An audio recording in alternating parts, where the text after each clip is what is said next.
Hello, good day to you all. Welcome to Realism, the podcast, a show that's passionate about the film world and all the universes within it, where we're constantly in a state of inspiration and entertainment, and maybe to bring you one step closer to your film experience dreams. My name is Christian Spivey, and today is the season finale and 100th episode of Realism, the podcast.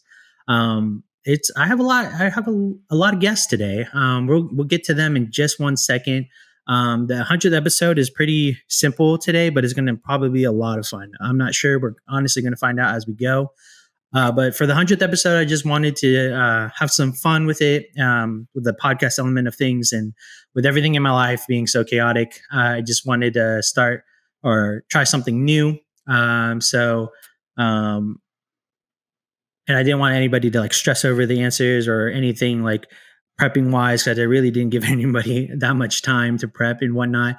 But so I gathered some of my favorite pages or the ones I really keep up with the most on my side of things to bring you some hot takes. That's pretty much the episode. We're going to all came with 3 hot takes and we're going to go over them. Hopefully we get some friendly, heated debates going film wise. In spite of the season and election year, but not in politically related, but film related. But hopefully it goes in some cool directions, and hopefully we have a good conversation. Everyone gets along, and I mean, I don't get the weird vibe from anybody, but I think it's going to be super fun, and I'm super glad everyone has said yes. But let's introduce everybody real quick. I'm going to start with brand new guests that have not been on the show. I'm going to start with CJ. How it's going to go? We're going to go who you are, what's your page name, and what's your relationship to film. Go for it. So I'm CJ. My page name is Watch Me, Watch That, which is one word. And my relationship to film is I just grew up with it. I grew up watching movies with my dad and my uncle and just really got a big passion for film. But in typical blockbuster video age, I watch the same movies over and over and over again. And I'm trying to play catch up right now with a little bit of a comedic twist. That's what's up. Sweet. Quinn. Hi, I'm Quinn. My page is Snowball Cinema, and I've liked movies since I was a kid as well, and I'm a screenwriter out here in Los Angeles. Oh, sweet. Alrighty. And now we're going to do some recurring guests. If you remember them, you might remember them, you might not. I'm not sure, but let's start with Sean. Hey, I'm Sean. I'm a part of the Been There, Seen That podcast team. The page is BTST Podcast, and I've loved movies my entire life. I kind of just grew up watching them in a constant state. I think that one of the most beautiful things about movies is that there's really no limits to the stories that you can tell with them. And I think that really just is a powerful feeling, knowing that the world's kind of limitless and you just have to watch. So I love movies, and I'm excited to talk with everyone here about their love for movies, see what we got going on. Awesome. Thank you. Kat? Hey, I'm Kat. Also part of the BTST team with Sean over here. And I studied film in college. I worked in film a little bit after college. But honestly, the reason that Sean and I started our podcast was because when we were little, we had this group and we called it Movie Crew, and we would go see movies every week. And that was just really special to us. So during the pandemic, we were like, how do we do something creative? Like, let's find something creative and fun to do. So that's how our podcast started, just kind of continuing our little club as kids. Awesome. Thank you. And Josh. Yes, my name's Josh. I always forget my Instagram. It's movies with Josh _ I forget the last part of it, but movies for me, same with a lot of you, like just been a big part of my life for a long time. I feel like there hasn't been a part of my life that I don't remember movies being in it. So like it's always been a big part of me, like my family, and I just love storytelling. And I mean, the more and more, I think the pandemic too was like what really changed everything for me too. Like I feel like I took it more seriously, like just diving into new movies, like always wanted to find a new movie, a new good movie. So pretty similar to all of you though, just always been a big part of the vibe for family in my life. But. Awesome. Sweet. We do have another guest. They might chime in later. It's Mark from Mark Loves Horror. I don't know if any of you follow him, but his bio says certified horror for horror, spoil-free reviews, updates, and daily horror content. He is part of a podcast called the podcast Core 4. It's a reference, if you don't know already, to the Scream franchise. I think in the newer movies that Radio Silence did, but he's really good at reviewing. He is definitely like a horror fanatic. I don't know if anybody follows him, but I love their page. I've listened to their podcast. Their whole crew is really fun to listen to. And it's just really cool to see like somebody bring like a artistic aspect to the horror genre, because I feel like it doesn't get a lot of love from the general audience, in my opinion. But I hope Mark chimes in and he can probably give a better description of who he is, obviously. But hopefully he can chime in. If not, that's okay. It won't be the last time he comes on. I've had him on before. We had a really good discussion. I forget what movie we reviewed. I think we reviewed Halloween, the newer one. I think we did Halloween Kills. I'm not sure. But it was really fun, and I love talking to him. Yeah, thank you everyone for introducing yourselves. I'm really excited for all the new people, Quinn and CJ, for you guys coming on, and I'm so excited that everyone came back. Sean, Kat, Josh. So like I said in the beginning, we're going to do some hot takes today, film-related hot takes. These are always fun to have. I have these on every road trip, every freaking discussion with my friends when they ask me. I'm the certified movie guy in my friend group. I'm proud of that. I'm glad that my friends text me and they're like, "Hey, have you seen this? Should I go see this?" I'm like, "You should always go see it." That's always my answer. You should always go see it. But it's always we've had some hot takes recently about We Live in Time, that film that just came out from A24. I think John Crowley directed. Has Andrew Garfield and Florence Pugh. A lot of people had some strong opinions about it. Said it's the saddest, most beautiful movie they've ever seen. I personally did not see that. In my opinion, I thought it was kind of lack of. I was more mad that I didn't like the film. I really wanted to love it, but we had some hot takes on that, especially about Andrew Garfield and Florence Pugh. A lot of people said Florence Pugh is overrated as an actress. I said, "You're dumb."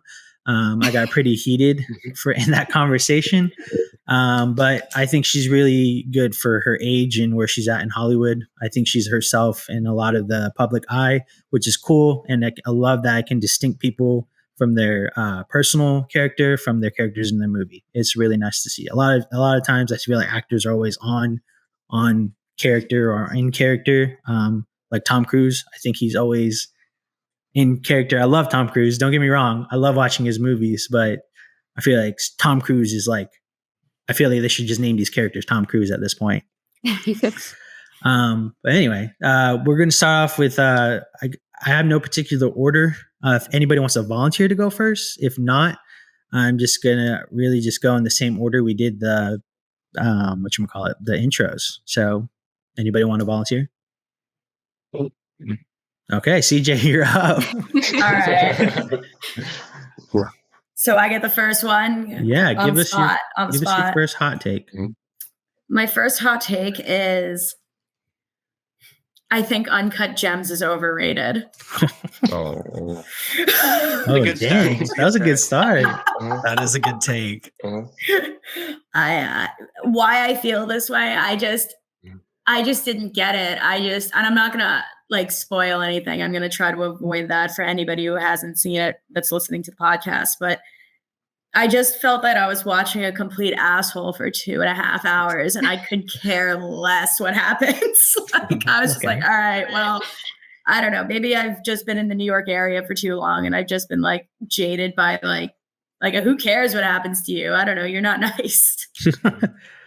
Fair enough. Anybody disagree or in a sense? Like I haven't seen it. Okay. It's worth a watch. It's definitely worth a watch. Okay, yeah. Sean. I have like a very, how do you say this? I don't like watching white men talking movies. Does that make sense? I just feel like it's just them talking. Okay. Just famous actors talking. I will also add that from my experience of taking this hot take to other individuals, it's a very gendered response. It's Mm. men seem to like this movie and women are kind of like, I don't get it. Like people were like, oh, it's edge of your seat. It's so exciting. It's sports gambling. And I was just like, I don't know. I mean, And if you don't like men talking, this movie is just men yelling, like constant yelling. Yeah. Fair. Yeah. Okay, fair enough. I personally like the movie overall. I think Adam Sandler is hot take here, a hot take within a hot take. I think Adam Sandler is a better serious actor than he is a comedic actor, in my opinion. Agreed. I Yeah. think half of Adam Sandler's inner social circle wouldn't have an acting career without him. yeah, I agree with that. I Appreciate Yeah. agree with that. I would agree with that. All right. He has more I think- range as a dramatic actor. I'll definitely give you that. When he's comedy, he's just doing the Adam Sandler shtick. But like Punch Drunk Love and Uncut Gems and Meyerowitz Stories are three completely different characters. Oh yeah. Yeah. I don't think he's funny either. Ooh. I think he has his moments, but not overall. I can't stand his movies. I'm sorry. Fair enough. Yeah, I'm not a big fan of Punch Drunk Love either, but I will agree that Adam Sandler does have a great range and he can act. I think that his overall following and presence, he has a shtick that makes him a lot of money and that works for him. And that's incredible. And it's almost a shame because I feel like, he has that potential to, be a serious actor, but because he has such superstardom in the comedic circle, it's going to be hard to overcome that, especially at this age. Question What was- for you. Oh, Oh, go yeah. ahead. No, go ahead, Josh. I was wondering, like, what's the movie called that he was the basketball scout? Is it Hustle? Hustle, yeah. That's That- I Hustle, thought yeah. he was Oh, actually Hustle's pretty good. good, Yeah, yeah. Hustle's good. Yeah. Yeah. Hustle's good. I find like it is Right true. over Like my his head. dramatic range is good. Listen, I like Grown Ups. I can't lie. That's like a classic to me. Oh yeah, I think his earlier films are actually funny. I think his comedic approach to his like style of comedy has not aged well, in my opinion. I think that's what it is for me. I don't think these days it's like as funny. It's like, I don't know, like you can't talk gibberish and have people think it's funny as easily anymore. But like Daddy's Home or Daddy's Home, is it Daddy's Home? What is No, it's No. Big Daddy. Big Daddy? Big Thank you. Daddy. That's one of my Yeah. favorites, and I think Mr. Deeds was hilarious as well.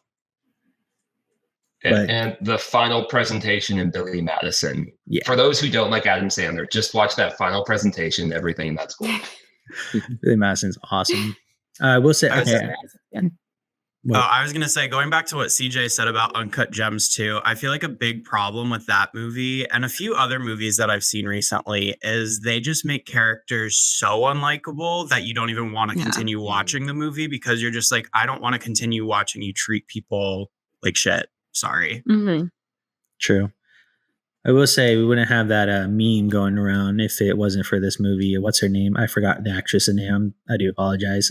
But she said the quote where she's in the film as well, where she's like, Uncut Gems. What was her name? Oh. I thought that was Oh. hilarious. Every time somebody used that, I thought it was really funny for some reason. Yeah. So thankful for that overall. I did like the movie overall, though. I thought he did a really good job. I will ask you this, CJ, though. Did it really, his character and his acting performance, did that take away from the film for you as a whole? Like, what would you rate the film overall? You don't have to give like a number, but like your thoughts on the film overall. If I remember, I gave it like a 2.3 or something. Like it wasn't like, again, it's worth the watch. I do agree, like with Sean, like I do think it's worth the watch. I do think that it's either one of those things, and I think it's interesting in film that this happens. Sometimes you either get it or you don't.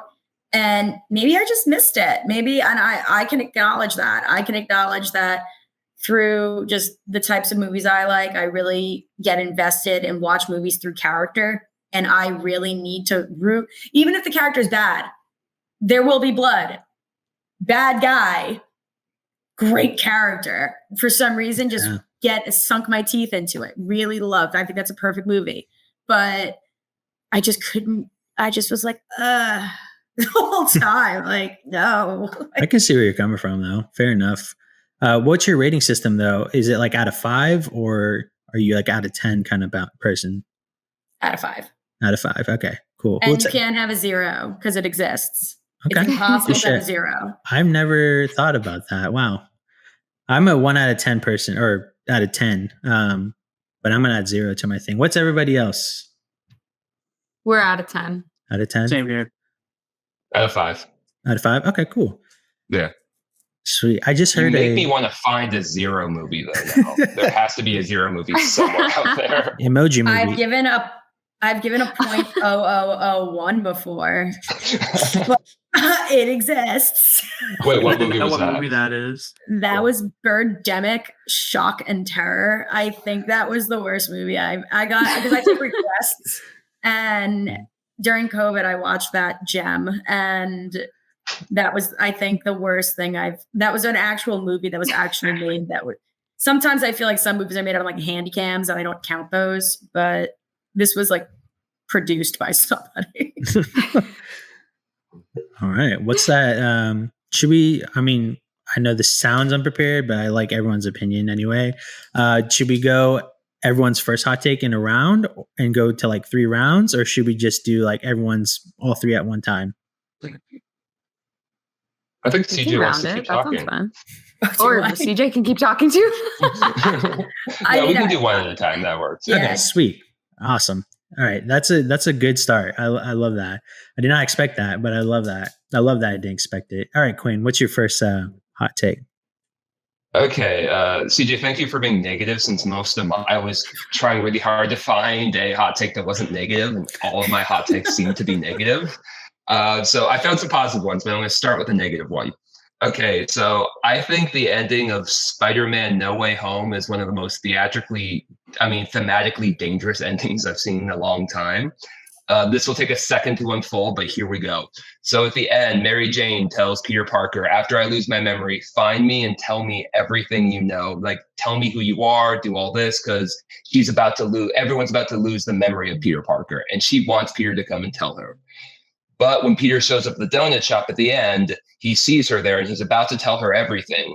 But then he sees she has a Band-Aid on her head and realizes, oh, maybe her life will be better off if she doesn't know me. She'd be safer. And I think that's dangerous because Mary Jane's last request to Peter was, find me, tell me everything. I want to know the truth. And then he thinks that she would be safer living in ignorance. So he chooses to ignore her last request and say, no, you're safer if you do not know the truth. So you're going to live not knowing what you really want to know. So I felt that was at the worst muddled. I mean, at the best muddled, at the worst, like actively dangerous. Okay. I personally have never. I know I thought of started it with a like fun one. that. Was, Yeah. anybody's thoughts on that? I feel like it will take seeing where they go with the next Spider-Man and how they handle where they left off to kind of see if long term that becomes more of a problem or if it kind of is just one of those moments where you needed to wait for the payoff. Mind you, to your point, they made that ending with no Spider-Man 4 greenlit. So it could have, like, for them, they could have said that's it, and that could have been the ending we're left with, which would have really sucked.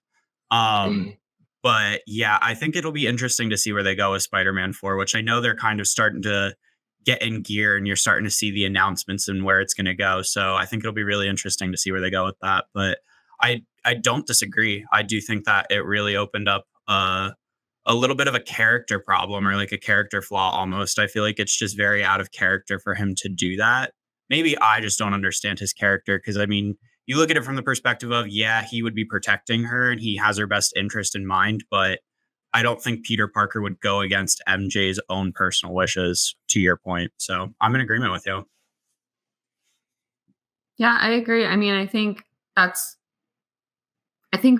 both of those opinions are very fair. Like it's a little irresponsible to like kind of make her decisions for her. But again, I think they're, like Sean said, I think they're setting it up for something. Not that they had anything set up to do, but you know, it's what's that word I'm looking for? It's like going into a segue. It's like a segue into the next whatever they're doing. Oh yeah, if they started off with Mary Jane mad at Peter for that, then I'd be like, okay, they knew what they were doing. They're addressing this. Yeah. Mm-hmm. I mean, knowing her character, I think if it almost felt like a restart. I mean, obviously it was like a wipeout in a sense, but almost like a reset as well.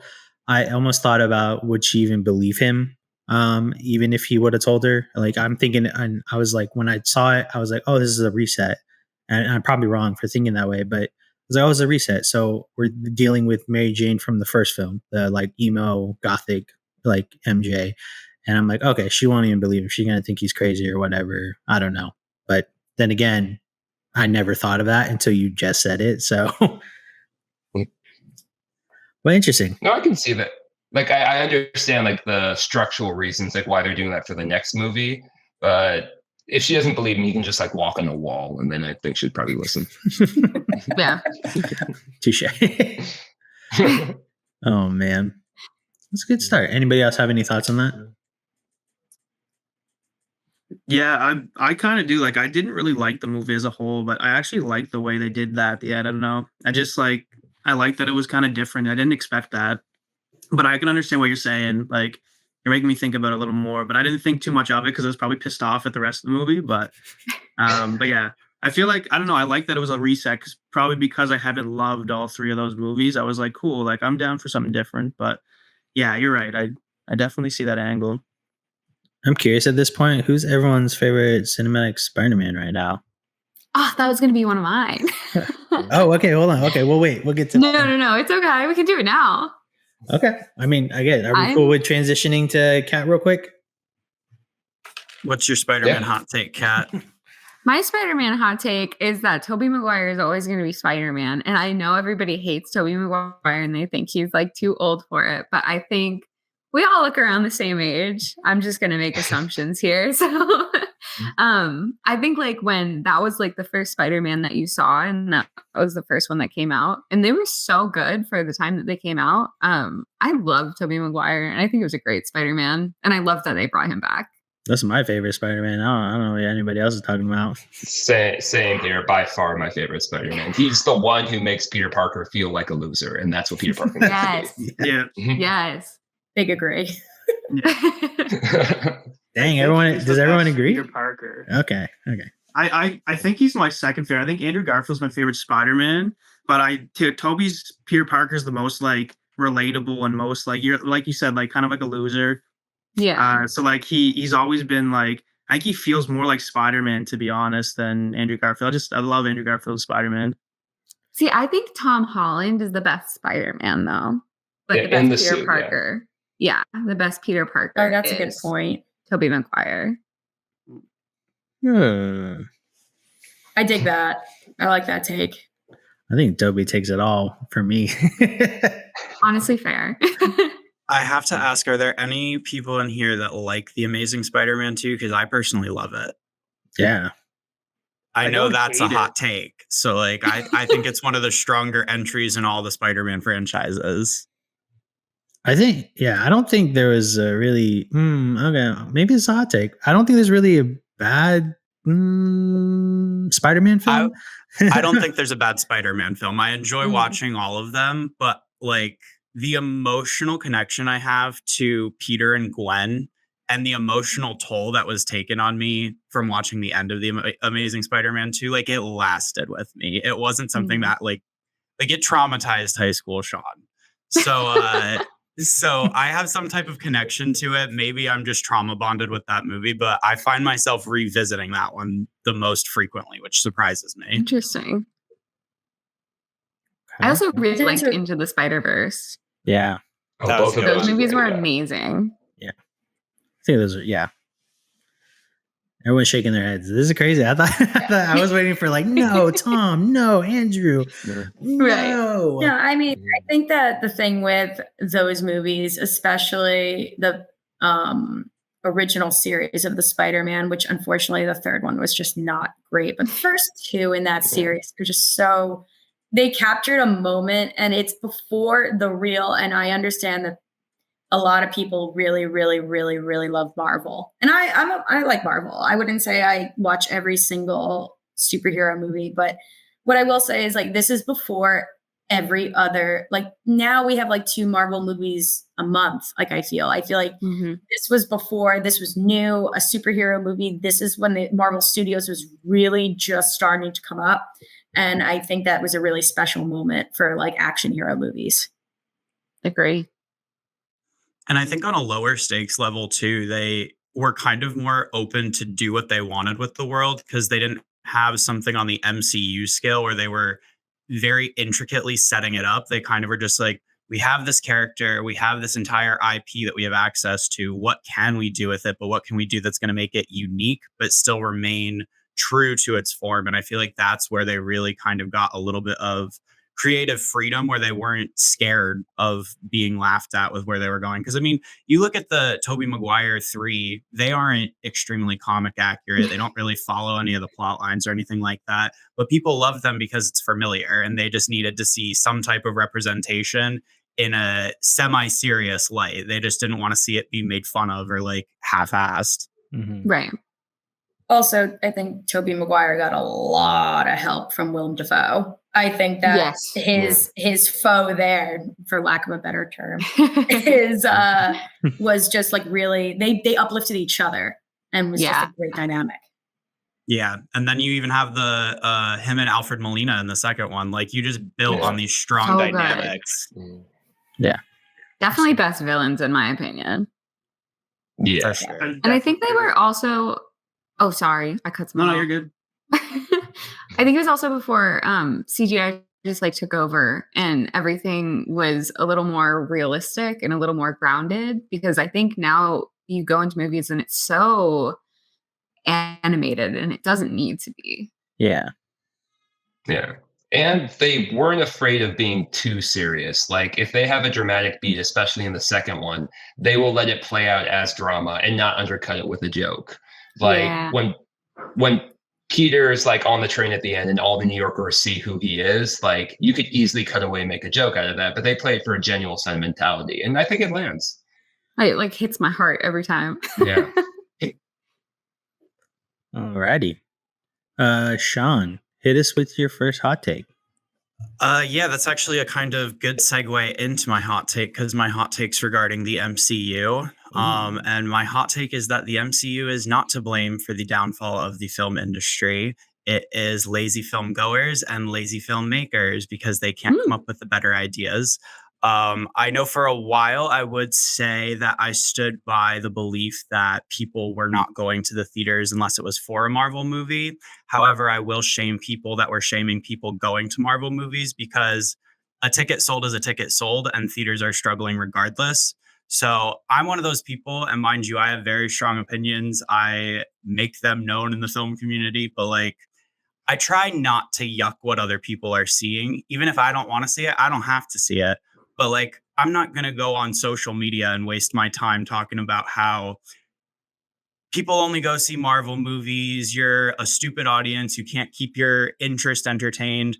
But one thing I do know frequently, actually, now that Marvel has kind of dialed back their release timeline, is you're still seeing these people be very loud about it. But I'm like, well, that's clearly not the case, though, because A, we've had a few Marvel flops now where we can kind of say, well, clearly Marvel is not just this golden ticket that guarantees a success at the box office, guarantees people will come and see it. We've had a few flops now, so we know there's flaws to that. But I'm still seeing people be like, people won't go to these movies unless they have giant action sequences and they're setting up these franchises. But then I go to these original movies or these indie films and no one's in the theater.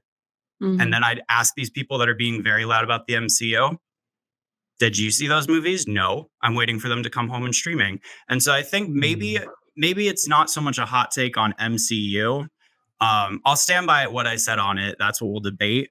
But it might also just be the debate of, you know, streaming versus theaters. That might be what it really comes down to. So I'd love to hear what you guys think on it. I know we were like planning out.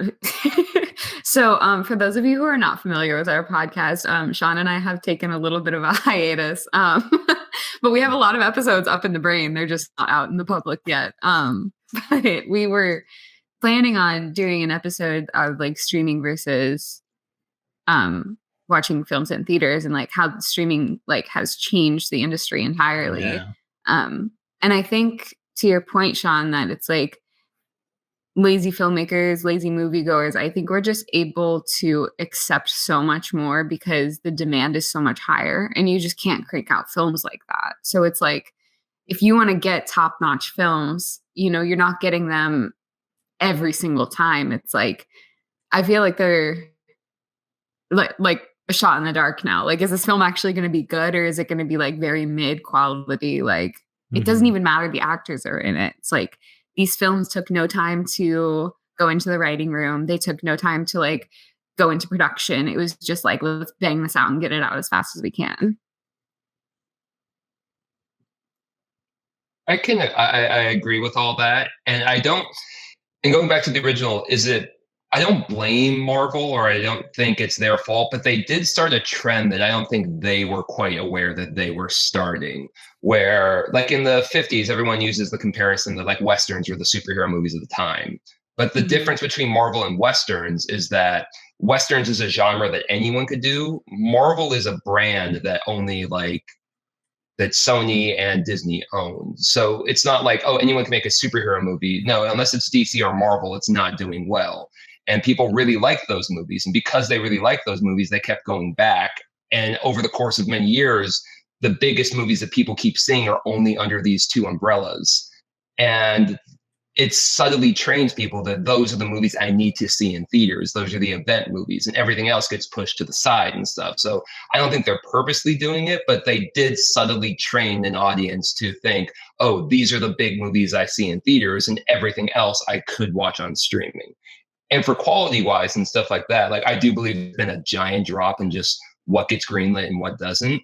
But I think people were also just more okay with going to a movie and seeing something that was just, well, okay. Because if you ever go back and like look at like, especially like anything before 1990, if you look at all the movies that were released, I will give you the biggest props if you know what 50% of them are. Movies would just come out, people wouldn't see them, and then they get forgotten to time. And I think we've kind of forgotten that, where it's like, oh, this movie isn't great or guaranteed great that the branding of Marvel or DC could give. People don't want to risk their time or their $20 on a movie ticket. So I don't think it's their fault, but I think they've kind of provided an arena where people only go when they are sure of what they're going to get before they enter the theater. That's fair. I tend to agree with that. I think a lot of it is the economics. I do. Bless you. Thank you. I think that, it's hard. Like, there was no way I wasn't going to see Alien Romulus in movies. Like, there's no way I'm not going to the movies for that. Mm-hmm. But, I'm a big Bob Dylan fan, always have been. I'm a little on the fence of seeing A Complete Unknown in theater. Now, I might go with my dad because it's something we bond over, but as an individual experience, it's hard for me to justify it when I could just wait a couple of months and watch it on TV for $4 if I'm even going to rent it to begin with. Yeah. It's stuff like that when you do, in Marvel's defense, I get the theatrical experience, the explosions, that real surround sound, the shaking, I get it. It's almost more of like a ride than it is a movie. But I unfortunately see, based on like, you take your family to the movies, that's expensive. Yeah. Unfortunately. No free ads, but AMC A-List is $24 a month and it pays for itself. Yeah. I do not have that, but Sean and I are big fans, so I will say, oh wait, go ahead. No, but maybe I'll sign up for that, honestly, because like I just feel like it's very expensive. So it's like sometimes like for the amount of movies I go to justify going to a regular film versus an action movie in the theater, I find it hard sometimes to justify it. Mm-hmm. And upgrades are free with it, so I was going to say the upgrades and like premium formats are included. That's where it gets you like worth the deal. But kind of talking a little bit further about Marvel fatigue on it, I will say I think it really was their own fault was when they brought it onto Disney Plus and they started doing the TV shows. And straight away they were like, these are going to be canon to the MCU. And then they realized people didn't care about their half-assed TV shows, which in all honesty, I loved WandaVision. I think WandaVision set a really unrealistic expectation of how good Marvel TV could be and what they could do with it. And then from there, it kind of just snowballed into half-ass, like barely watchable TV shows, in all honesty. And that's where you started kind of seeing people get tired of the MCU and fall off. Because not only were they bad, they just had no direction with where they were going.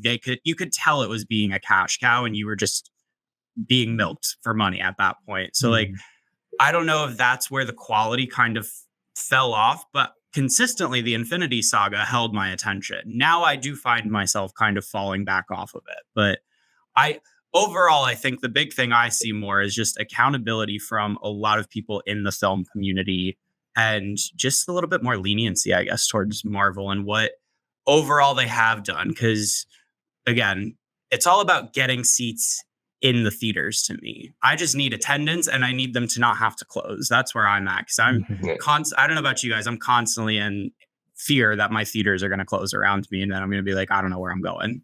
Yeah. No, I have that fear big time, especially COVID. It took forever for our theater to recover. And then they opened up 2 more. And I was like, what are you doing? What, like let this one survive first. Don't open up 2 new ones. Jeez.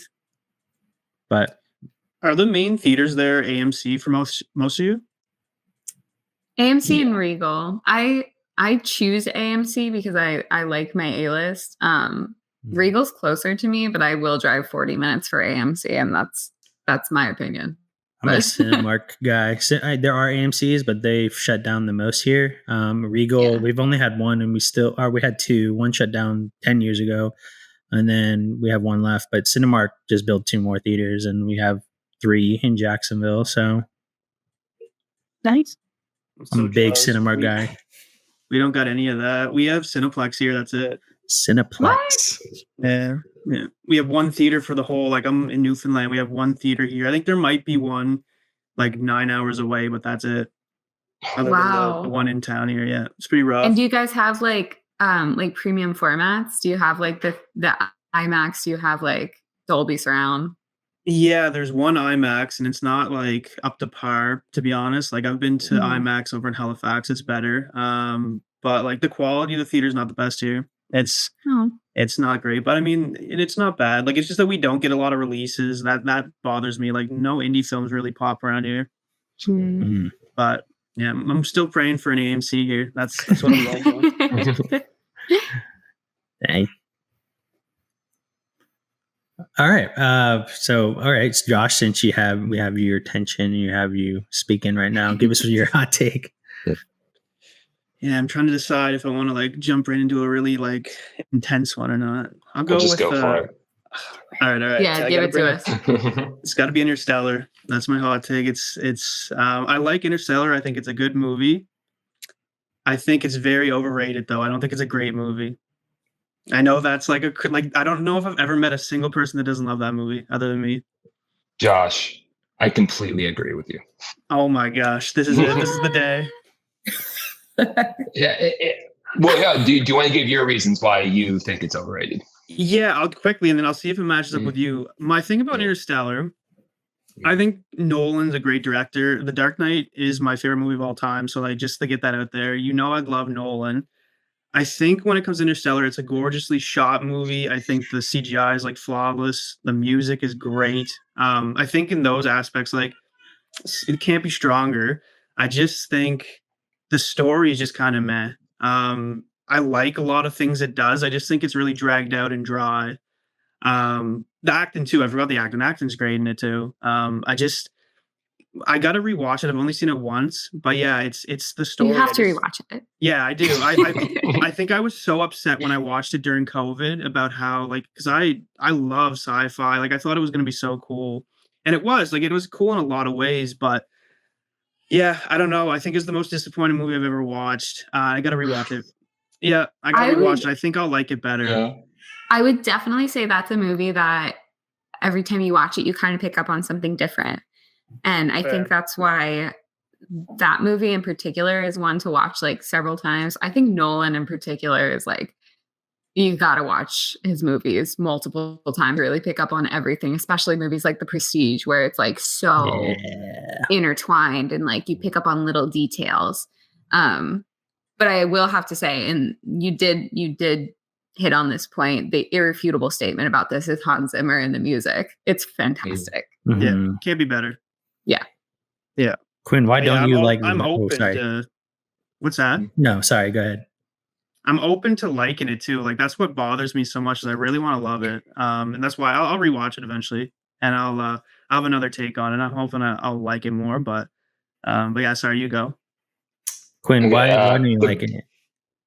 The script is very clunky. Like, I actually like everything where they're on Earth, where it feels like a Spielberg movie because he was supposed to be the original director of that. And all of that feels like a Spielberg movie. But then once they get into space, it switches to the Nolan trying to be Kubrick, like clinical. And that's where it starts to lose me. And the performances are great all across the board, especially Anne Hathaway when she has to give her speech about how love transcends space and time, which she does an amazing job with that. But that is just, you're giving a character the theme of the movie to just kind of point blank say at the audience. And I think that could have been done a little smoother. And that's actually like a microcosm of what I think is wrong with the movie, and that it over explains itself way too much. Like at the end, when Cooper is flying through like the library prism and all that, he is like talking to the robot going like, oh, I am here. So gravity is the one thing that can be said. And he's like literally explaining what's going on and what he's doing, where I just think you're kind of taking the magic out of it. Like, imagine the end of 2001 Space Odyssey if it's when he's in that white room and he's like, I am now in a zoo for aliens as I can see what's going on. I just think it's not a lack of respect for the audience, but it's hand-holding a little too much. And I feel like the whole movie, he's just giving his opinion very straightforward, and he's so afraid about anyone being confused that he has characters just constantly explaining what's going on. And I would have appreciated it if he gave it a little bit more room for the imagination. I completely agree with that. And I think, Quinn, you said you were a screenwriter, correct? Yeah.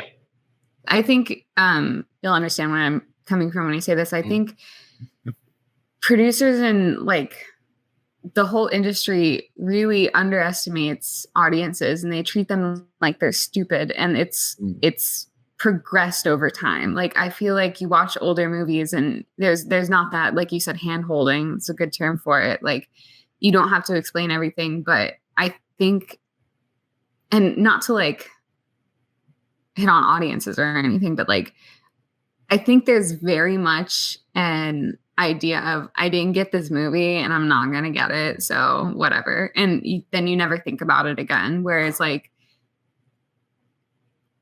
because they're over explaining it, it's like, oh, I got it. Like everybody understands this movie, and it's just like a likability factor maybe.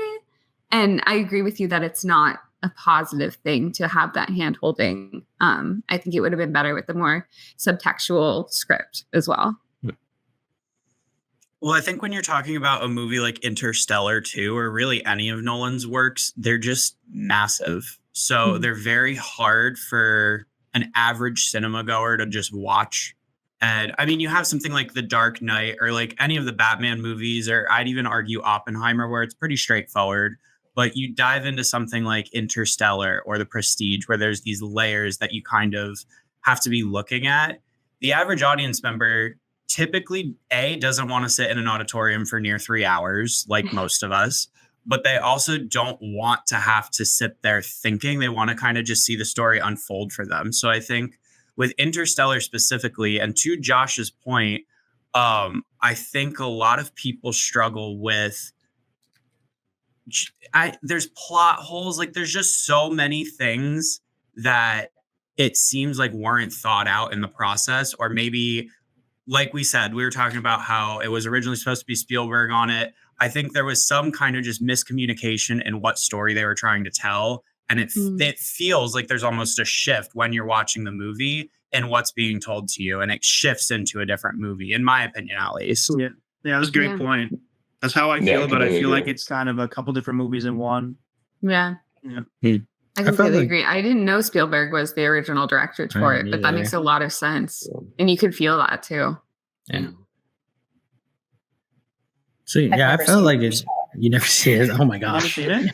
You should check it out.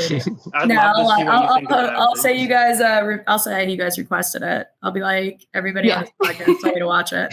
I'm officially requesting it. So there you go.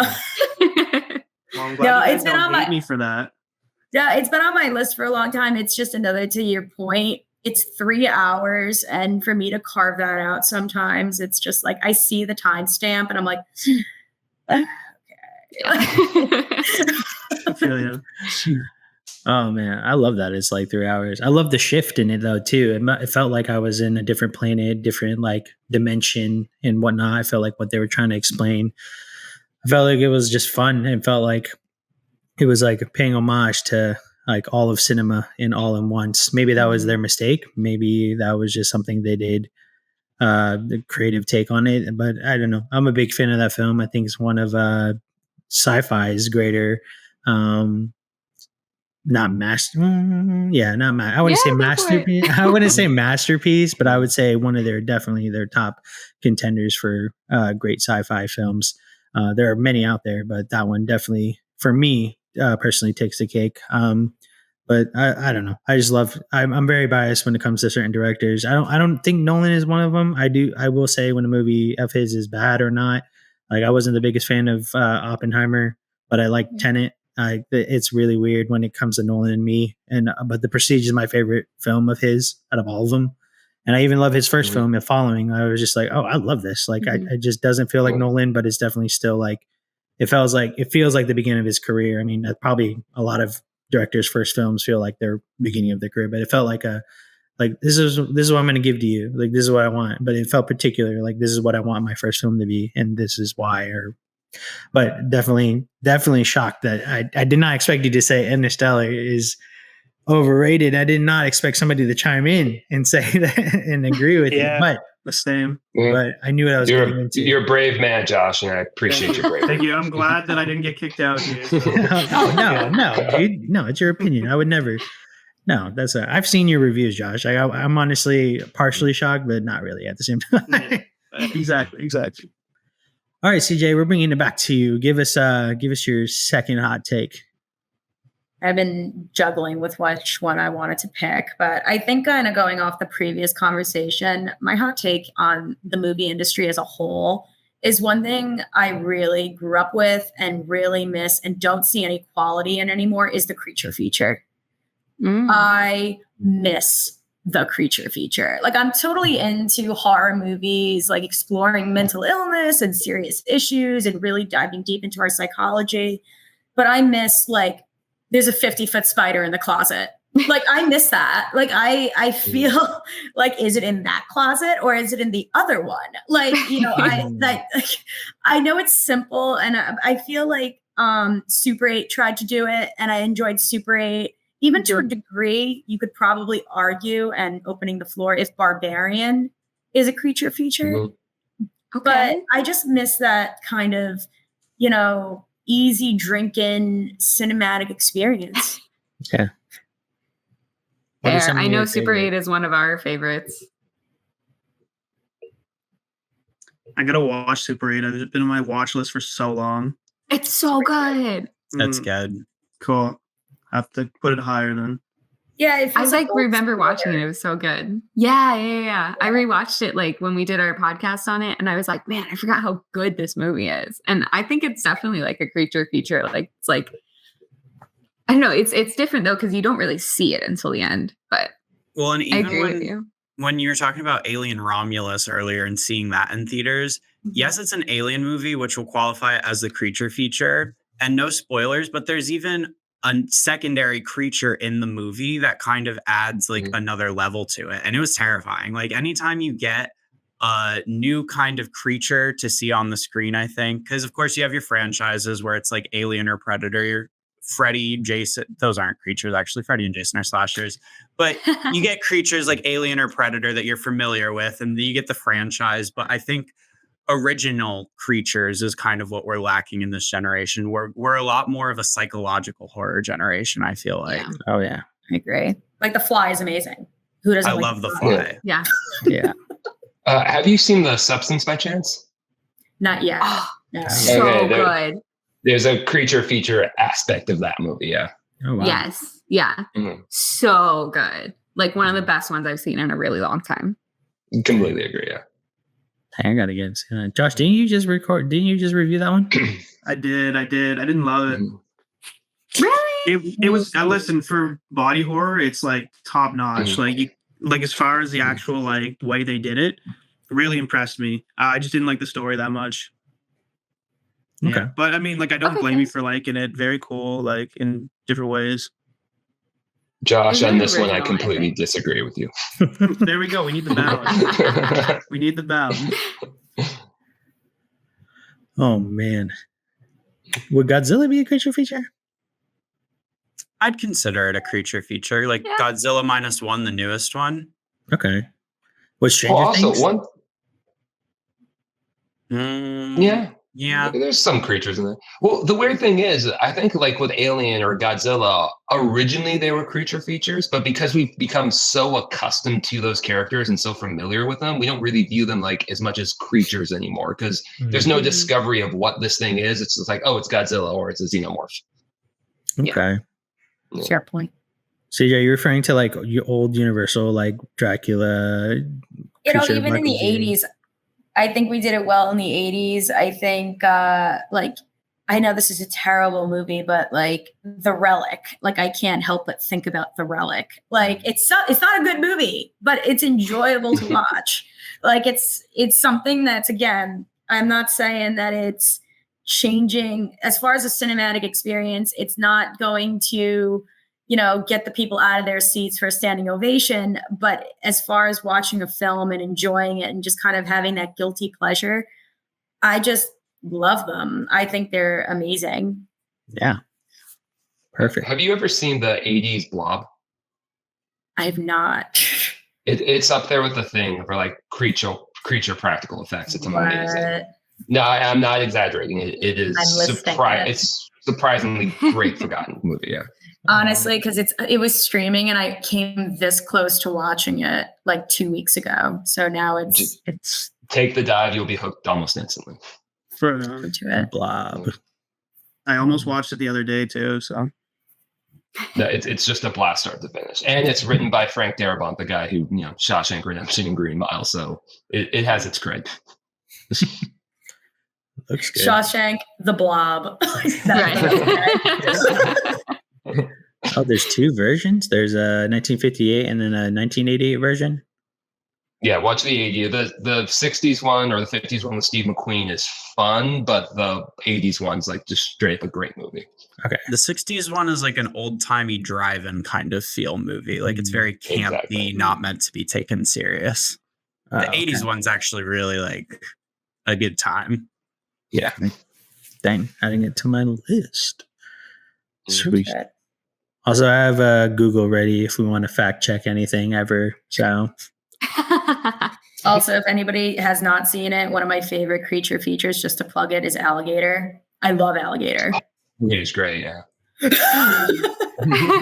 Gator. I like Lake Placid. Ooh, good one.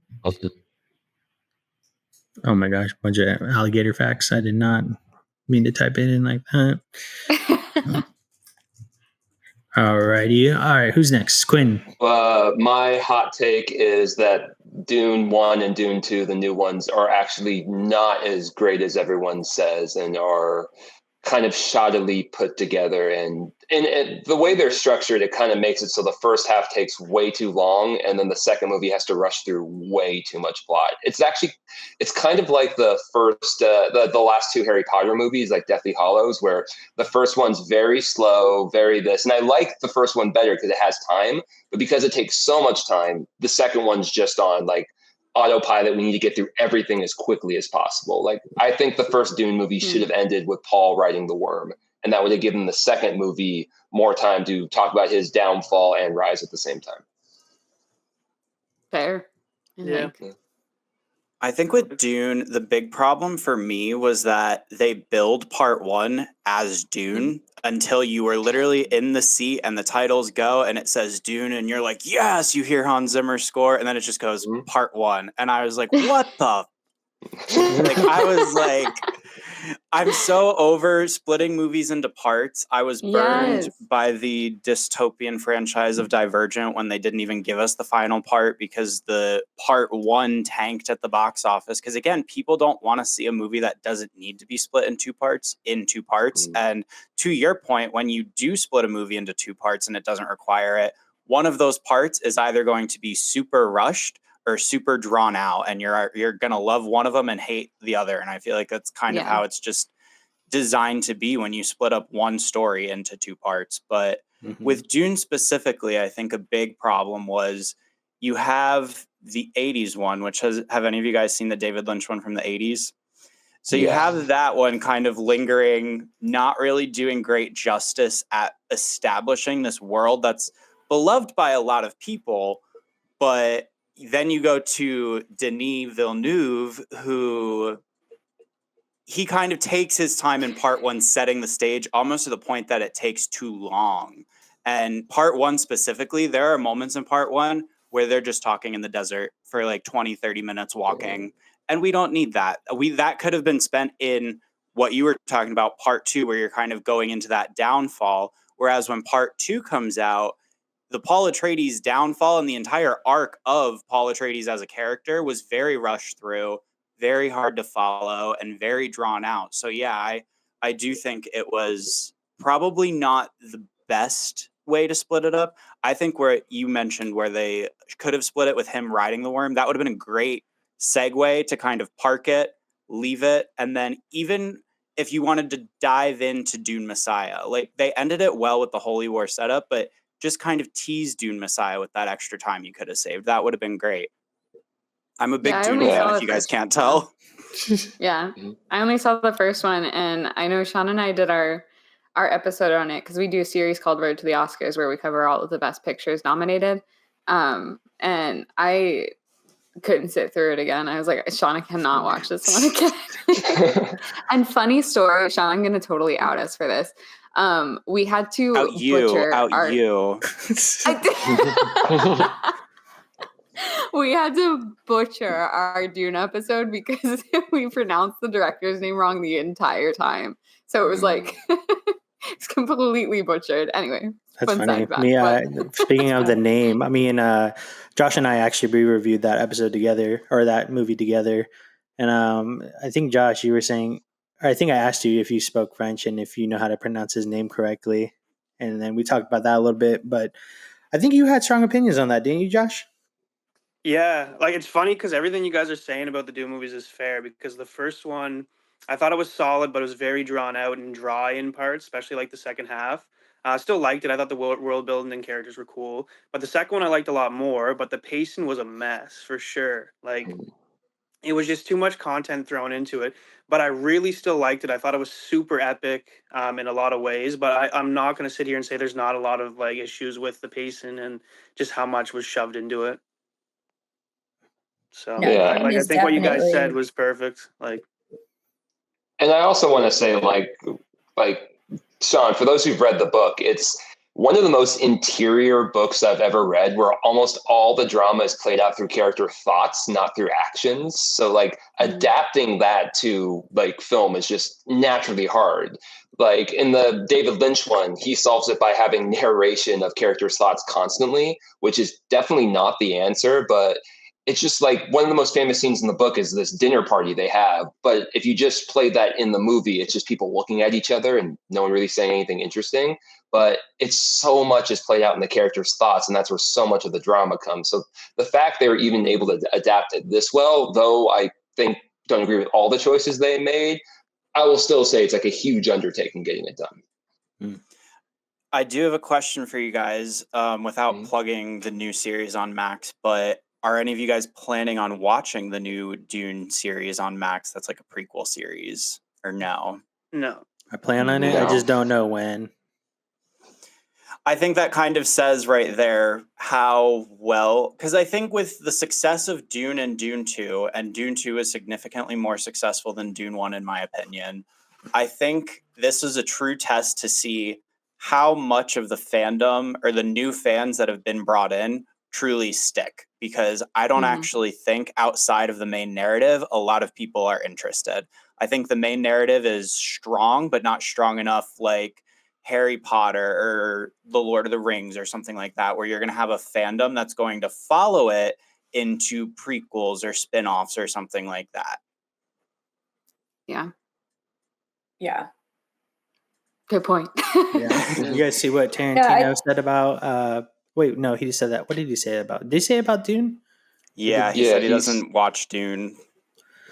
Dang. What did anybody think? What did everybody think about that? Well, he said because he's seen the David Lynch one, he doesn't need to see the new ones, which I say you should give everything a chance. So, Yeah.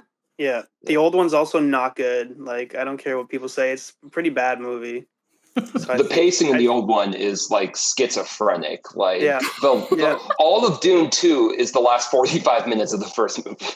Yeah. Oh my gosh. Yeah. Dang. I love David Lynch, but I've never gone down that road with him. Like a big David Lynch fan, but never did Dune. It's the one movie David Lynch disowns and refuses to do any commentary or any Blu-ray anything with that movie. Dang. If you get bored, like if you decide to give it a shot, I will say it's significantly more fun if when you get bored, you just go on eBay and try and find some of the niche merch that they had for the 1980 Dune, because amazing. Perfect. All right, Kat, what's your next hot take? Okay. I'm debating between two. Should I do the one that's going to upset Sean or the one that's going to upset more people? Oh, man. Upset more people. Yeah. Start a fight. Upset more people? Not just me. Don't target me. I know, but Sean, it was about your favorite movie. We'll get back to it. I really love Don't Worry, Darling. Is that Olivia Wilde's Radio film? silence. Yeah, no, I hate Olivia Wilde, but I think if you don't think about it, it's such a fun movie. Like, if you think about it too much, there's so many plot holes and it's like, there's so much wrong with it. But I overall had like a fun time just watching it. I've seen it several times now. I mean, there's glaring issues with it, but that's my guilty pleasure recently is I think it's so fun to watch, and I'm a big Harry Styles fan too, so that wasn't too bad to watch either. I will say I did like it overall. Like, it wasn't like awesome by any means, but it was good overall to me. And then but I did hear a lot of things before I heard the film, like not to my own, like it wasn't my fault. Like I literally, like somebody said it to me. I was like, dude, I want to find that stuff out after. Like, I don't want to, it wasn't like a spoiler or anything like that. It was just like, oh, hey, like, did you know that like Shia LaBeouf was supposed to be Harry Styles' character? And I'm like, well, now I want to see Shia LaBeouf in this movie more than Harry Styles. Thanks for like putting that thought. Cause I'll think about that through the whole film. I'm like, oh my gosh, I wonder what Shia would have done with that. Or like stuff like that just runs through my head when I'm watching films like that. But now I just want to see the version with Shia LaBeouf, because I did feel throughout the film that a lot of actors in there were the wrong actor for the character. I think Chris Pine, he just doesn't play a good bad guy in my opinion. I don't know if it's because he's too handsome, but it's just he just like wasn't sinister enough for me. Like I mean, obviously this guy's great villain overall, but Mads, oh my gosh, I'm drawing a blank. Mikkelsen? No, what am I saying? Mads, what's his name? Mads Mikkelsen. Mikkelsen, yeah. That's Mads Mikkelsen. You're right. Oh, okay, cool. Yeah, he would have been, I feel like, a way better choice. But then again, obviously he plays a lot more villains. He has more experience with that. But that's just like what ran through my head when I watched Don't Worry, Darling. But overall, like I think there was just like a lot of actors that were not the right fit, and a lot of characters just felt like irrelevant in my opinion. I forgot her name, the British Asian actress that was Chris Pine's love interest in the film. Oh yeah, felt like her character was just kind of like there. I was like, what? Like you're significant. And her turn at the end, her turn at the end doesn't really make sense. Yeah, nope. She just does it because the plot needs to. Okay, so wait, Kat, do you enjoy this movie as a fun? I don't want to say hate watch, but is like, oh, this is a fun movie to watch and laugh at, or is it like this movie is cinema? And it's it's a film that feels like film. Just kidding. That's Harry Styles quote. Oh my God. In an interview, he was like, "It's just a film that feels like a film."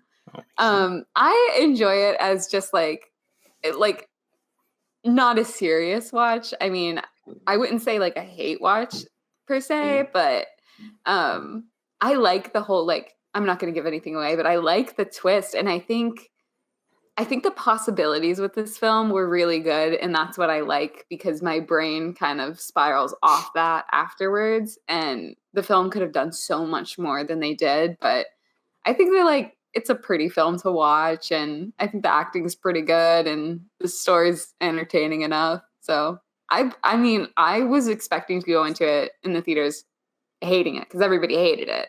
But actually, I had a fun time, so I enjoyed it. I think I had Fair. a fun time. Go ahead, Josh. Sorry. Yeah, I have the same thing. I thought it was like entertaining enough. Like I expected it to be probably way worse than it was. So I Same. don't blame you for saying that. I think my expectations were just so low from it that I ended up enjoying it a lot more than I thought I would. I agree a lot with that statement. I think I like Harry Styles as an entertainer. I think as an actor, he leaves some room for improvement.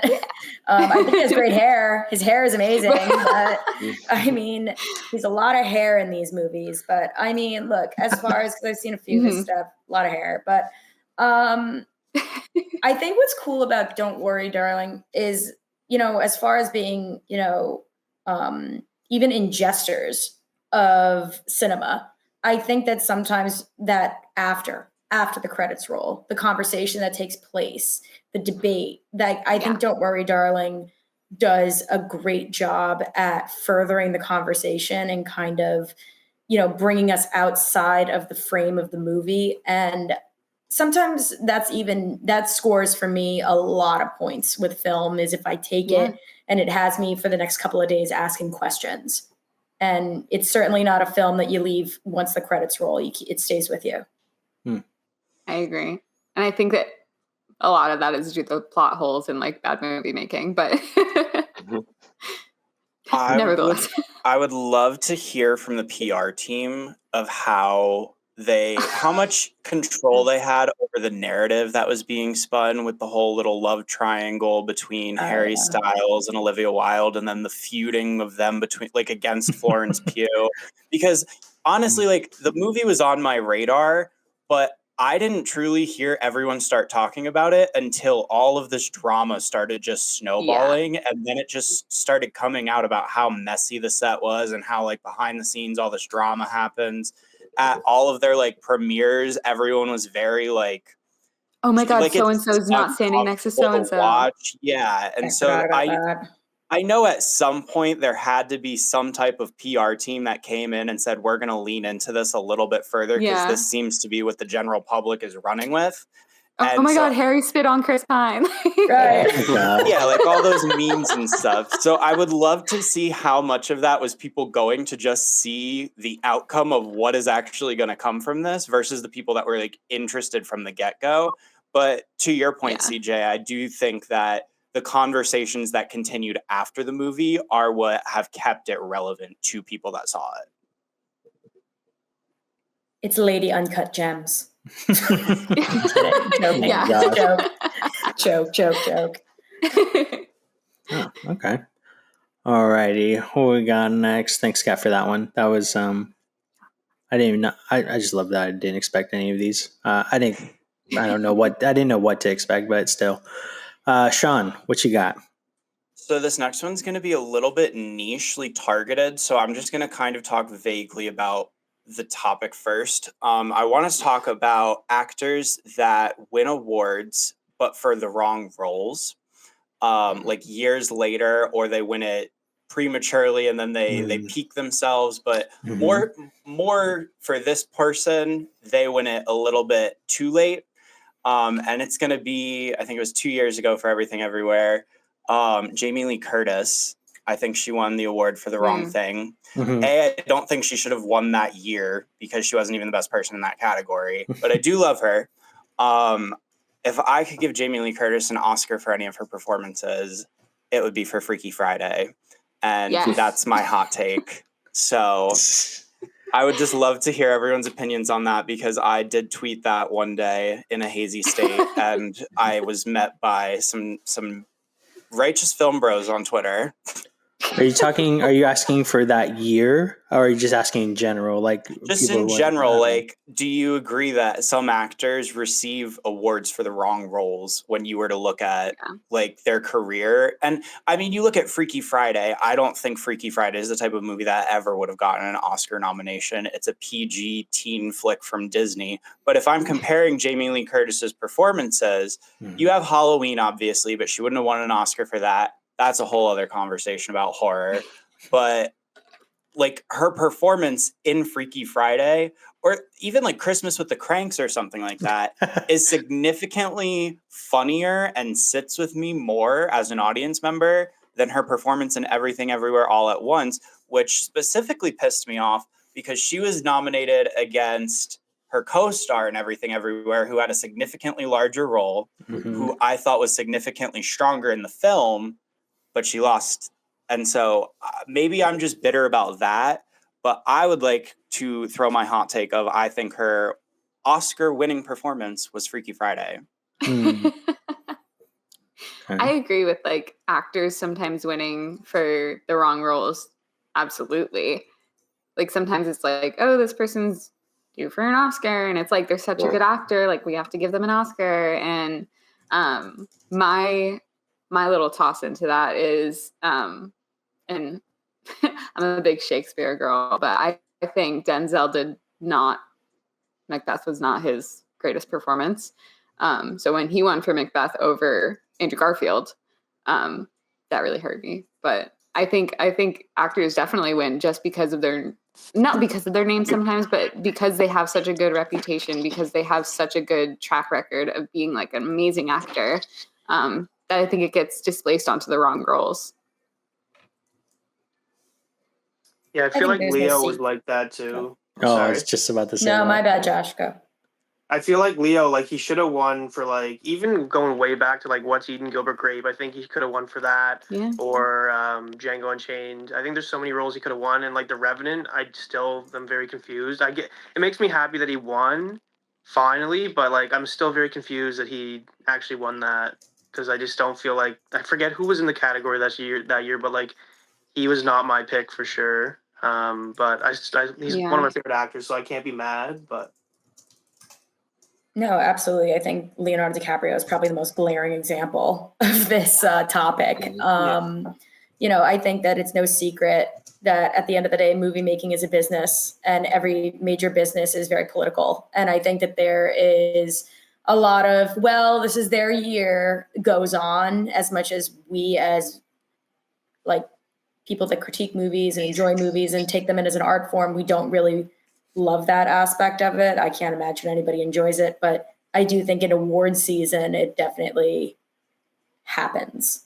Yeah. I was going to say Leo as well. That just came to mind first. I don't think The Revenant was his Oscar-winning performance. Not to take away from his performance at all. I thought it was really well done overall. But when you look at his nominees, that were Michael Fassbender, Bryan Cranston, Matt Damon for The Martian, and Eddie Redmayne. I butcher names really bad. Just you'll get to know that about me soon. Or you already do. Anyway, I do think Michael Fassbender or Matt Damon could have took it over him easily, comparatively to those performances, because just like it was just more believable in my opinion. But yeah, I do think a lot of people get awarded that they shouldn't get rewarded. I think the only accurate person that comes to mind that was like you deserved it every single time, in my opinion, is Daniel Day-Lewis. Like every single time he won an Oscar, I do think he deserved it every time. I think he does no wrong. That's just my opinion, though. I love Meryl Streep. I think she deserves everything she has. So. Well, it's also weird too, especially with Jamie Lee Curtis. It's almost like one problem causes the other. Like Jamie Lee could have been nominated for Halloween, A Fish Called Wanda, Freaky Friday, all those stuff. So then she builds this whole career of great performances that really don't get recognized. So then when she does a performance that like is deemed Oscar worthy, even if it's not the best of the year, they're like, oh, we've messed this up for so long.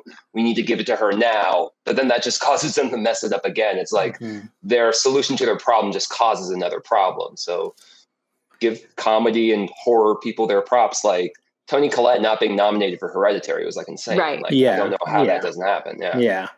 yeah. I don't know why horror doesn't get into their or into the Oscars as much as it should have. I mean, freaking The Exorcist. Like, I'm not saying there's been something like The Exorcist level recently, but there has been. I would say Hereditary has came through And should have got- Midsommar. Hereditary. yeah, Midsommar, Yeah. yeah, Midsummer, whatever. I don't know what it's called. Anyway, but I do think there's a lot of people that get nominated, doesn't get nominated. I feel like a lot of the Oscar, the Academy is trying to be politically correct. Whether that's right or wrong, I'm not sure. I just don't think a lot of people deserved it for their performance. If I'm speaking to that only, like this with the whole year with Everything Everywhere All at Once. I think the actors did a phenomenal job. Yeah. Do I think half their performances were Oscar worthy? Probably not, to be honest. I think I really enjoyed them and I loved them and I'm glad they won. I mean, I cried during Ke Huy Quan's speech. He kept my dream alive. But I will say, oh dang, my screen went black. Or I don't know. Anyway, can you guys hear me still? Yeah, we can see Okay, it. that all that matters. But I will say the Daniels is what made that film. Like I do think they were recognized properly as directors and writers. But as far as actors go, I mean, yeah, sometimes people get handed things. I don't know why. Maybe it's just the Academy trying to be, like I said, politically correct per se. I don't know if that's a right or wrong thing to say, but I'm just saying, like, sometimes I don't think like Michelle Yeoh or Ke Huy Quan were their best performances comparative to some of their nominees. But that's just my opinion. But I'm glad they have it. I'm not mad about it. I do think that I was okay with most of the nominees overall. But yeah, I do think that happens quite a bit, at least in recent time. Yeah. I think there's been a lot of sweeping going on at the Oscars too. Like movies own Yeah. it. Like it's their year. Like it's Oppenheimer. It's Everything Everywhere All at Once. It's they control the board on such a broad level that it's I get it. Like, you know, we've had great movie making, but like I still hold a little bit of a stitch in my side that Paul Giamatti didn't get it for The Holdovers. Oh yeah, Amen. A Amen. little bit of a stitch, but I mean, but I get it. He was against Oppenheimer. Like I get it. Like That was a great take. I love that. Paul Giamatti Yeah. deserved it. Sorry. Oh, yeah. What about Will Smith for King Richard? Oh God. Who else Sorry. was nominated that year? Let's see. Um, What year was that? I forget. Was that 3 years ago? I think it was 22. 22. It was That sounds 2 right. years that ago, from I the think. rafters. So Absolutely. Javier Bardem for being the Ricardos, Benedict Cumberbatch for Power of the Dog, Andrew Garfield for Tick Tick Boom, and then Oh. Denzel Washington for Macbeth, and Will Smith won that year. Yeah. Nah, Yeah. Andrew Garfield. Should've- Andrew Garfield could have Garfield. taken it any day over him. I would have gone for Andrew Garfield, yeah. Yeah. Andrew Or- Garfield, 1000%. yeah, Benedict too. Yeah. Yeah. I thought he was really, really good in Power of the Dog. Oh yeah, that movie was amazing. It was really My good. biggest beef with that year, 2022, was Best Actress. Kristen Stewart deserved it, and I will bring that to my grave. Hmm. For Spencer. Who won that year? Yeah. Jessica Chastain. Yeah. Wait, who were the Yeah. nominees? I'm curious now. I can't remember now either. Jessica Chastain, Kristen Stewart, Penelope Cruz, Olivia Colman, and Nicole Kidman. Being the Richards, The Lost Daughter, The Eyes of Tammy Faye, Spencer, and Parallel Mothers. Oh wow, those were actually I probably wouldn't have been mad regardless. I think every one of them did a really good job. Spencer was just like such a underrated movie, I think. And it's one of my Oh. favorites. Like I love Spencer. It was a quarantine year, so a lot kind of got lost in the mix then, yeah. Mhm. Yeah. Yeah. Alrighty, who's next? Josh, you up? Oh, back to me. Okay. I feel like it's not like a crazy hot take because I feel like I've seen a lot of like split person like there's been a lot of split opinions on it, but The Lobster is the movie I'm gonna pick. I think it's one of the worst movies ever made. I really do. I really do. I like a lot of what Yorgos does. Like I thought Poor Things was like pretty cool. Like really, really enjoyed it. I think The Lobster is just the most irritating movie I think I've seen in like recent years. Yeah. I'm with you. It's definitely a movie where if you are not on its wavelength, it will do nothing to get you on it, and you will hate you'll hate the whole time watching it. But I was on its wavelength, so I did enjoy that film. But I completely see why someone wouldn't.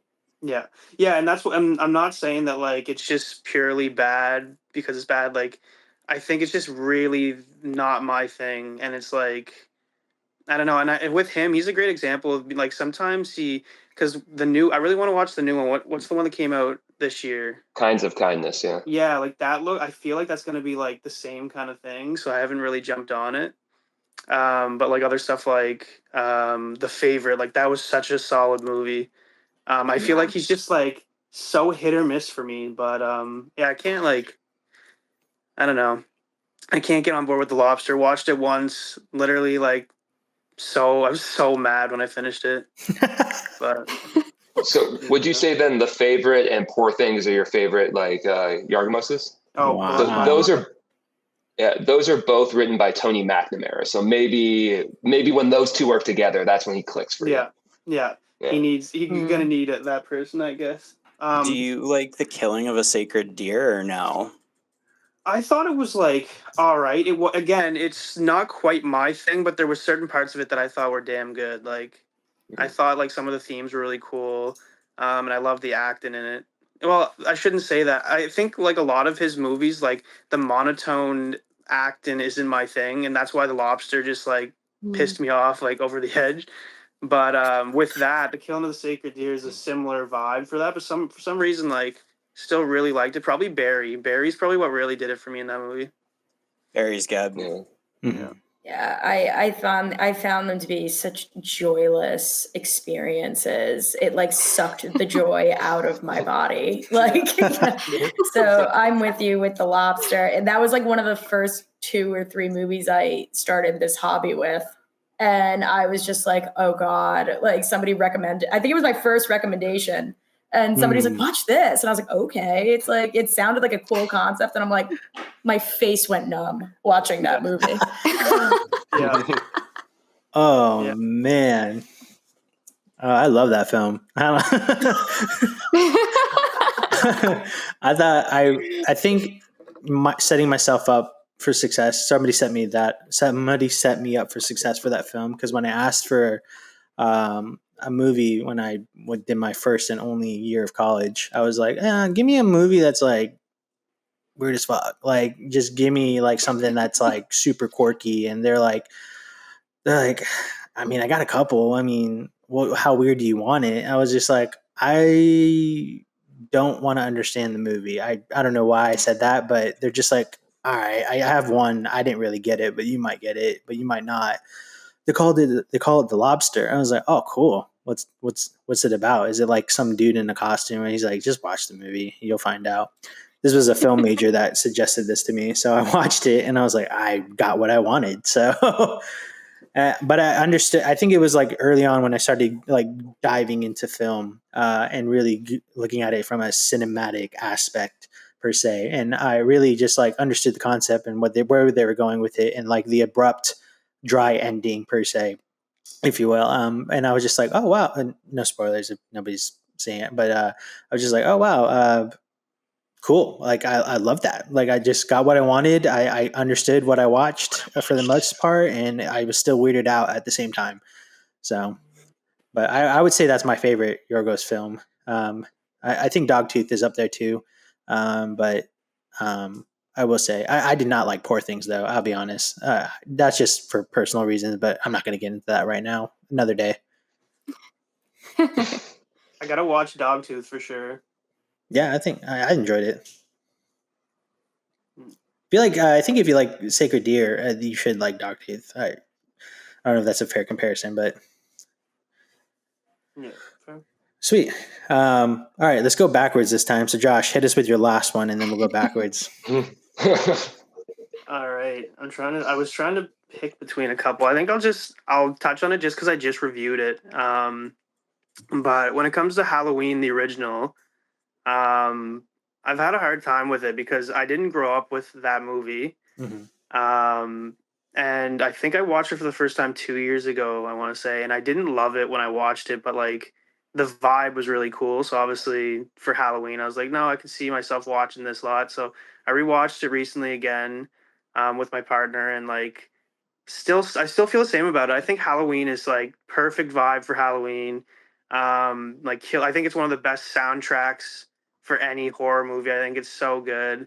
I just find like when it comes to like well, I don't know, from an entertainment perspective, I don't think it's like the most entertaining slasher. I'm also not like a big slasher fan, but Mm. I don't think it's the most entertaining horror movie or anything. But I think it's really like it's really cool vibe. But I think like what I'm trying to get at my hot take is I don't love it as much as everyone else.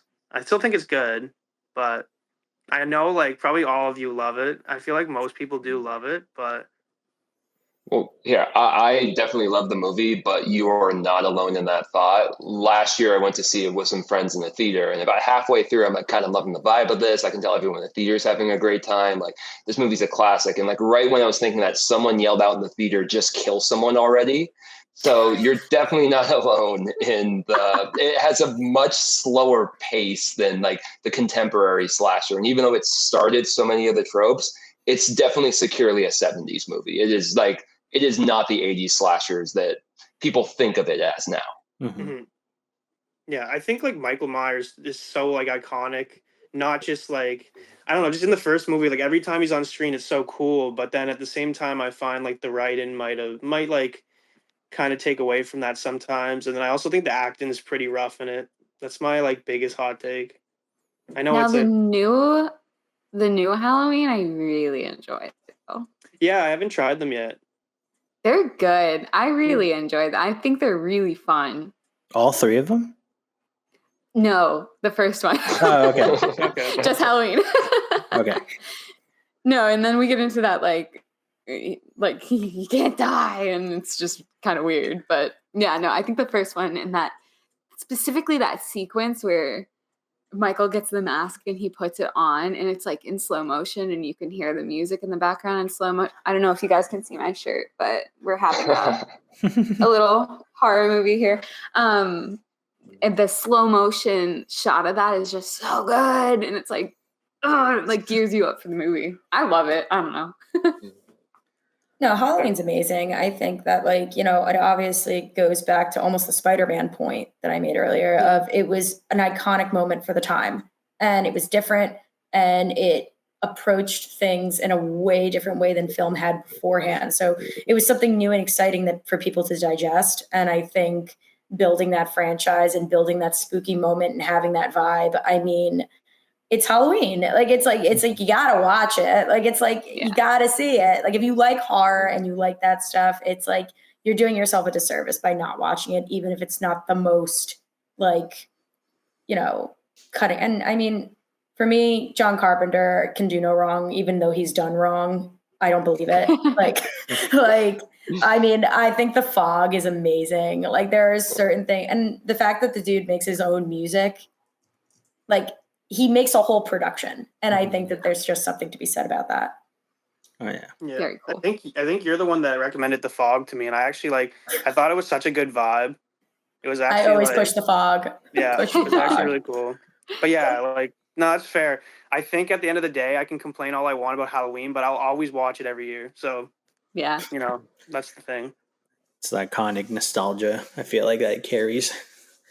Mm. But I loved it. I watched actually Rob Zombie's first. That was the first Halloween I ever watched in theaters. Actually, that was the first movie that my folks let me go see with my friends. Surprisingly enough, Oh wow. which was crazy in 2007. I still have the ticket stub too, which is insane. I think it's the first one in my collection. Anyway, and then I watched, and then somebody told me they're like, "Yeah, you should watch the original one." I'm like, "Oh, what?" Like I had no idea. And then I watched it, and I liked it. Of course, having a direct comparison to a more modern, newer film to an older one was not good for a 16-year-old or however old I was in 2007 to see that. But over the years, I just appreciated it more. And then I watched all the Halloween franchise from start to finish, and now I watch them every year. Like as Josh said, I watch them every year now, or at least the 1978 Rob Zombies and the 2018 one. Yeah, just think of the original as a hangout movie with occasional killings. Mhm. Yeah, no, it's Mhm. fair. There's Jamie's Oscar-winning performance. No, I'm just kidding. There you go. All right, we're going backwards. Who was next? Who was before George? Sean, that was you? Yeah, I'll go. Okay, so my hot take is going to be in regards to the film industry circa 2023. And there were 3 staple movies that I would credit with saving movie theaters last year. 2 of them being a part of the Barbenheimer that everyone is very familiar with. The other one would be Taylor Swift The Eras Tour, which I would like to open the table on because I think that the girl gets a lot of hate. She's a pop music or superstar, just music superstar. She has multiple genres in general. But I think it is very safe to say that what she was able to do with her concert movie and get people to the theaters last year in a time where there were not movies coming out because of the strikes and the repercussions of the strikes, and how she was able to consistently get a movie in the top 10 box office, making tickets not applicable to any of like the passes. So like no A-list, no movie pass, you have to pay money to it, but then having a direct contract with the theater companies so that the money is going directly to the theater chains and her. So, I mean, both sides are winning to it, but I think that what she did with that and how much it kind of just shifted the movie going experience from the months of July through, I think it was playing to like December here, and like consistently weekend after weekend, because I always just check the seats to see like, are people going to these movies? Like what? There were consistently seats being sold. And so I think, my hot take is that it is that big of a deal to the movie industry in 2023. I think most people would argue, or some people would argue and just be like, well, it was kind of just for her fans. She has all her fan base and that was what it was. But I mean, I went and saw it in our IMAX theater opening weekend, and it was just families. There were dads, there were moms, there were kids. Dads were there just drinking beers, having a good time, and it was just great energy. The merch they sold, she did exclusive merch with each theater chain. So I think that, she gets a shout out for me for kind of saving the movie industry from a time where it was already struggling and really could have taken a dive.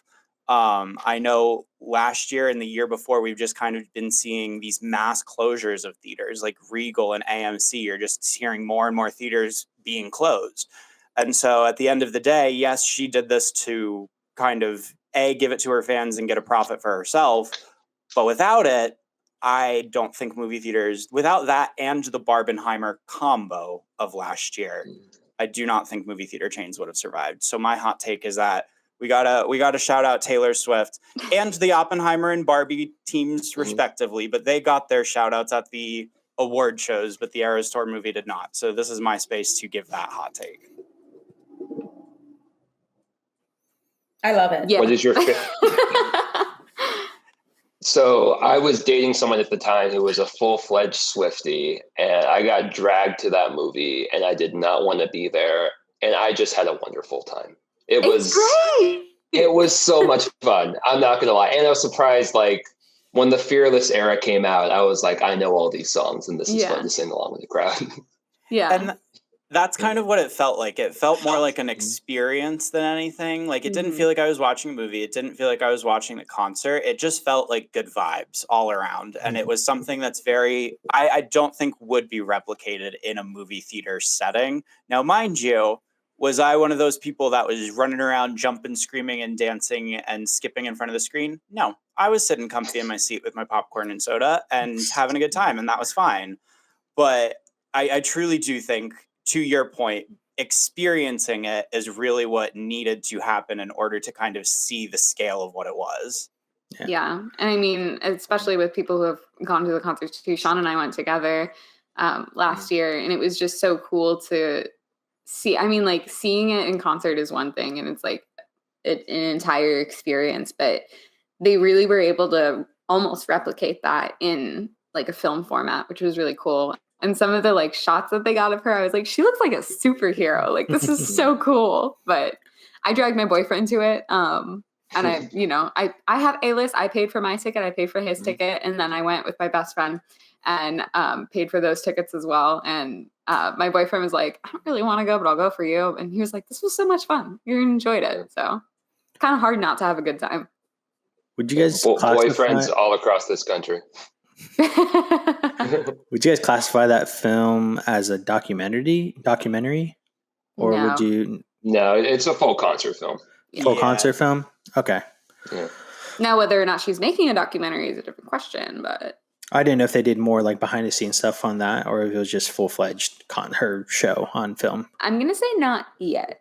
Okay, cool. Yeah. I mean, no, that's awesome. I'm in a pop phase right now. Like, I'm a big fan of, shamelessly, Sabrina Carpenter, Olivia Rodrigo, Harry Styles, all them. So, if I ever if I can't see him in concert and then they put out like a film like that, I definitely would. My wife is a Swiftie.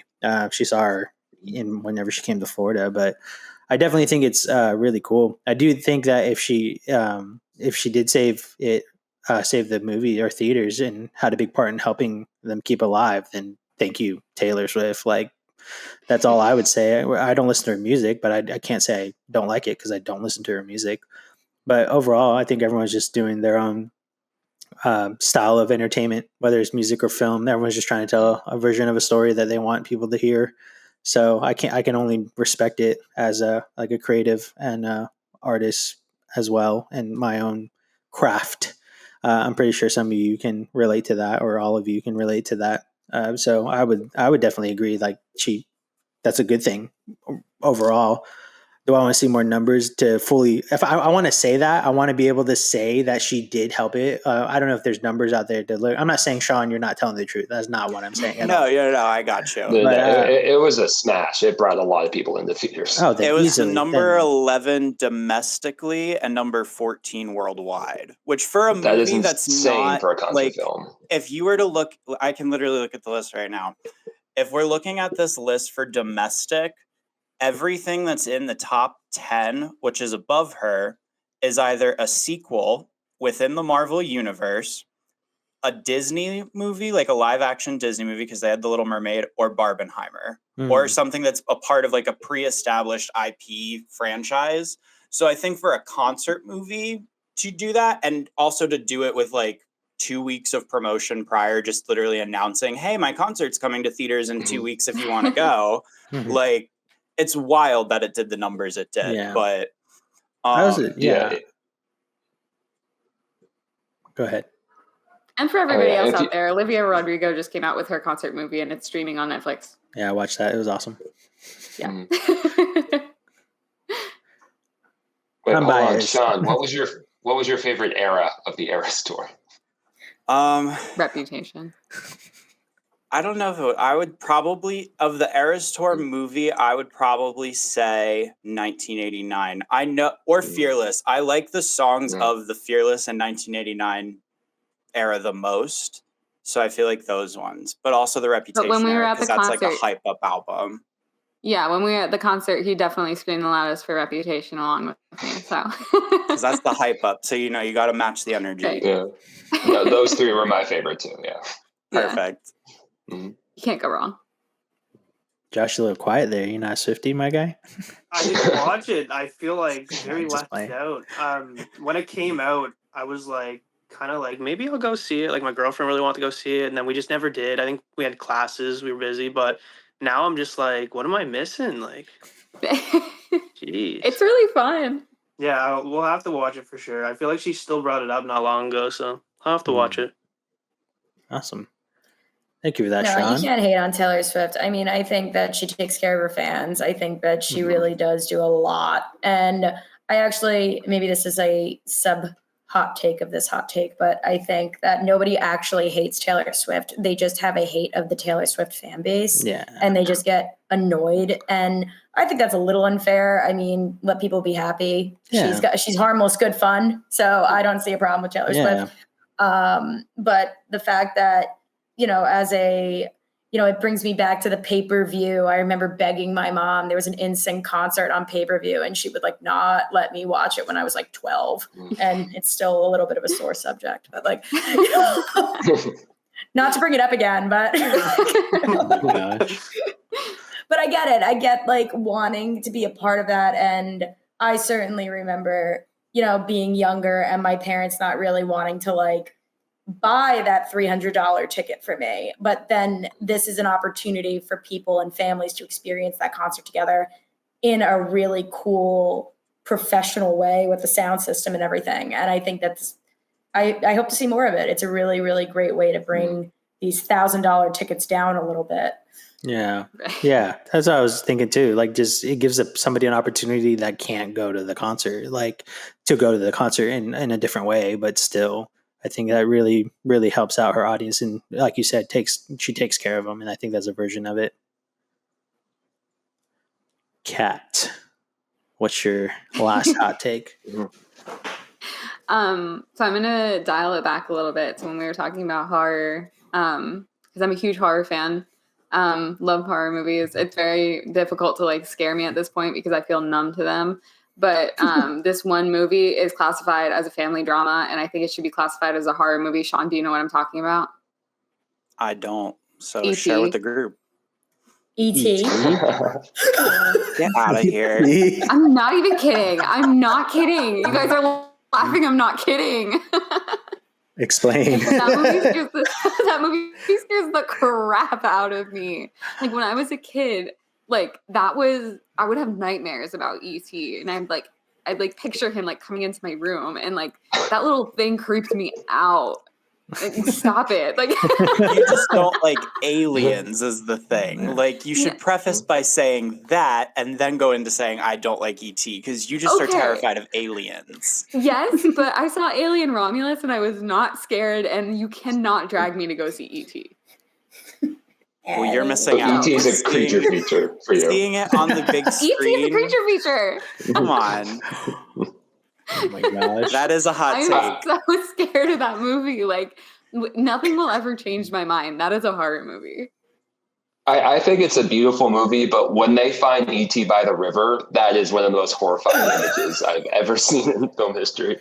He makes me want to throw up. Like when he's like walking, and I can't stand it. Oh my The scariest part, and the only part I would argue is actually horror, is when the astronauts are like invading the house and they're just like all like coming in and they're like trying to escape, and the astronaut like heavy breathing. Like that part terrified me as a kid. E.T. did not terrify me as a No, kid. he looked like a little crippled worm in that thing, and it was like, so he was dying, and I was like, yeah. Oh my gosh. There's like that meme that if I ever saw E.T. in real life, I would like kill it with a hammer. Like The adult reaction to E.T. Oh my gosh. Oh my gosh. Interesting. That's not happening, but Politely disagree. It's a beautiful kid. okay. You will never change my mind, but that's okay. Fair enough. I don't disagree with you. It's certainly a traumatic film. I mean, it's traumatic. I mean, because I guess you wanted E.T. to die, but like, I mean, I feel like a lot of people didn't. And like, that's what made it traumatic. Like, I don't know. I mean, Drew Barrymore definitely wanted him to die at that, like, I think we all can identify with when Drew Barrymore screams in the closet. Yeah. Like, I think we all felt that. But no, I got you. But then I actually can pick but then up. they become great friends and play dress up with each other. Don't judge a And that's Tootsie Roll shaped horrifying. alien. That's in its right. cover. Yeah. That's horrifying. No, I used Oh to my take gosh. we had it on VHS, and I used to take all of the VHS tapes out of our closet, put ET at the very back so nobody could find it, and put it back. Like, put all the VHS back. Yeah, no, I hate that movie. Oh my gosh. The amount of effort you went to avoid E.T. in your childhood astounds me.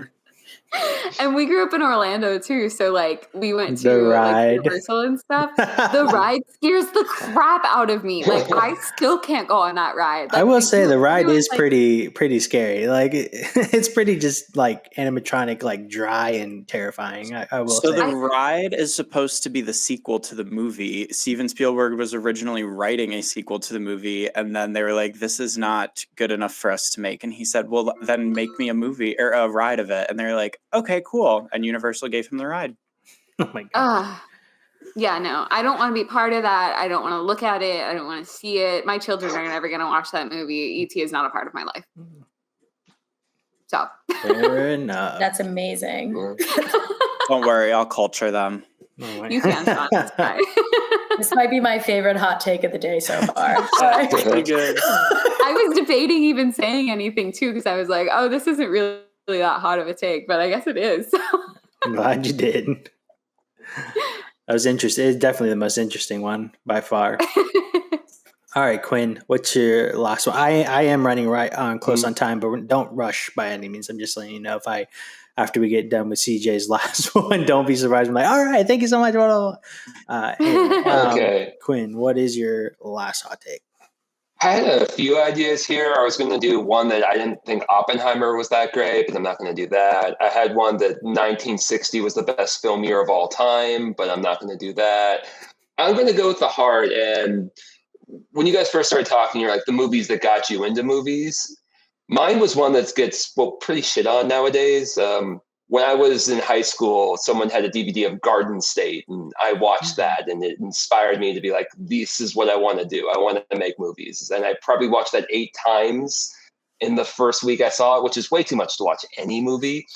And parts of it haven't aged as well. Like Natalie Portman is a manic pixie dream girl in that movie, and I have no argument against that. But that movie still holds a special part in my heart. So Garden State is a good movie, is my hot take. Nice. I've never seen it, so I'll have to check it out. Same. That's a good movie with Zach Braff. Yeah. Actually, that whole cast is great. There's a pre-Big Bang Theory Jim Parsons. Yeah. Like, Love that. it's a good time. It is a I good respect it, and I totally see why that would get you into filmmaking. movie. Yeah. Yeah, if you are a sad boy in high school, there is no better film than Garden State. It's kryptonite right there. I liked it. It was a good film for sure. No, big agree. I mean, I'm as a Jersey girl, born and raised, Kevin Smith can do no wrong. Just basically, I think Kevin Smith does a really good job at poking fun, but also having like an accurate, charming reality for New Jersey audiences. So I don't think anybody, we hold him to quite an esteem. He's no Bruce Springsteen and no Bon Jovi, but he's up there. Alrighty. Yeah, I definitely like that film. Yeah. Nothing bad to say about it. Where'd it go? Sorry, I clicked on something and then it disappeared. Oh, so all right. Well, thank you, Quinn. CJ. Wait, Quinn, was that it? Was that it, or did you have anything else? I'm so sorry. That's all I got. Alrighty, CJ, what is your last hot take? You know, I was going to not say this one because I feel it's very controversial. Do it. And because I was going to go with Insidious isn't good, but what I'm going to say is The Crow is just okay. The Crow from 1994 is just okay. It's good. I'm not saying it's a bad movie. It does not suck. It's good, but I don't think it's what its fan base believes it is. 100% agree on that. Yeah. Oh, I was so nervous to say it. Did you see the new one at all or no? No. That I feel like that says something because similar to you, am okay with the original. Like it's fine. But then I saw they announced the new one and I was like, well, why? I just don't have an interest in going to see it. And then the acclaimed fan base didn't show up because like you look at the numbers, barely anyone saw it. Well, they like boycotted it. They were like, don't do it. Don't mess up like a perfectly good thing. Like they like almost protested it, like more so than not go out and see it. Like, because there was like a lot of don't see this garbage, don't see this trash. They already made it. It was already perfect. Why screw up a good thing? And I think like if Brandon Lee tragically did not die on set, I don't think that film would have been anywhere close. It was like the most goth film for the most goth behind the scenes situation to happen. Mm-hmm. And look, it's a good, I don't think it's a bad movie, but like, again, I think that, I think I think the new one's getting a bad throw at it. I'll probably give it a go, and see how I feel about it, because I don't feel really here or there. But, you know, I think that the big reason that it tanked was because the like you said, the old fan base just didn't turn up. Yeah. Well, it's kind of weird because I do agree The Crow is just okay, and Brandon Lee's death is the thing that kind of gave it that cult status. But it's also the thing, since he passed away or tragically died during production, you can feel that in the movie. You can feel that, like, oh, they did not finish this, and they're kind of cobbling it together, which they do a good job considering the circumstances. Mhm. But yeah, it definitely feels like a cobbled together movie. Yeah, Vic agrees. Yeah, it's pretty messy, but the vibes like killer. I feel like that's why it's like so highly regarded too. Is like the vibe is, you can't really replicate that. I feel like Yeah. I think I'm gonna wait on the new one. I don't know about in theaters. I don't even think it's in theaters in my area anymore. But I was not rushing to the theater. I'll give it a chance nonetheless. But there's just some movies I probably won't go see in theaters. I have to pick and choose a lot these days. So, but overall, yeah, it's just okay.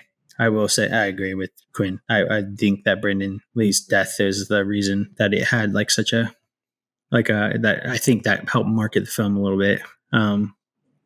Even then, so I don't think it would have had a huge audience, but I don't think he had much backlash on that one, CJ. So I really thought when I did my original review for it, some people weren't happy. So If you're in the fan base of that, you are a diehard and you will die on that sword. Yeah. Yeah. And that makes sense. And you know what? More power to them. I'm glad people are out here enjoying film and have enough passion for it. Like, that's always fun too. So no, absolutely. Well, we've come into the end of our road, y'all. Wow. I had a lot of fun. I really did. I definitely want to do this again one day. I'm at the end of my season. As I said, this is a season finale of season 5. This is our 100th episode. We're planning for 2025. Season 6 will come early 2025. But like I said to all of my guests, if this will not be the last time you're on the show, unless you say no. And then if that's the case, au revoir, like bye. We'll see you in the next life. But thank you so much, everyone. Thank you, CJ. Thank you, Kat. Thank you, Sean. Thank you, Quinn. Thank you, Josh. Mark did message me. He had some road trouble with his him and his husband's car. So they are safe though. But unfortunately, he couldn't make it. But again, like I said, it won't be the last time he ever makes it on the show. But seriously, guys, thank you so much. This was a long time for me to get people together like this, and I'm glad it worked out. I'm glad it was you guys that said yes. I was telling CJ before we started, everyone chimed in that I asked 8 people and 6 of y'all said yes out of the 8. Wow. So, which is really cool. So I did not expect that. I expected like 2, which was, I was just hoping like at least two. Like, so you guys really came through, and I really, really thank you for coming on the season finale of Realism. Thank you so much for having us. This was a blast. Yeah, thank you. Yeah. Thanks, man. Yeah, of course. So to the audience, thank you for joining us on this journey of season 5 and the finale. And we have many plans for season 6 in the new year. But until then, thank you to my guests. Thank you everyone who was listening. We hope you were inspired and entertained, and long live the film world and all the universes within it. And we'll see you later.